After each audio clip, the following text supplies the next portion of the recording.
Hello guys, সবাই কেমন আছেন? আজকে ছিল আমাদের ডেফোডিল বনাম এআইইউবি এর ফুটবল ম্যাচ। এখানে আমি আর আমার বন্ধু ক্লাস করছিলাম। ক্লাস শেষে সবাই খেলা দেখতে গেলাম বারান্দায়।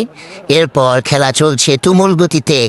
আপনারা দেখতে পাচ্ছেন লাল কালারের ড্রেস পরা টিমটি হচ্ছে ডেফোডিল আর আরেকটা এআইইউবি, এবং প্রচুর দর্শক মসজিদের উপরে, ফুড কোর্টে, গ্রিন গার্ডেনে, সব জায়গায় মানুষের ছড়াছড়ি।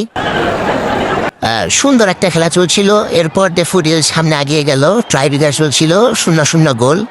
কিন্তু আমরা অনেক হতাশ, কারণ আমাদের গোল মিস হয়ে যাচ্ছিল বরাবর, এবং গোলই বলগুলো ধরতে পারছিল না। এখানে দেখতে পাচ্ছেন ফার্মেসি ভবনে প্রচুর মেয়ের মাঝে আমি সহ কিছু ছেলে, এবং শেষ পর্যায়ে লাস্ট ট্রাইব্রেকারে এআইইউবি জিতে গেল।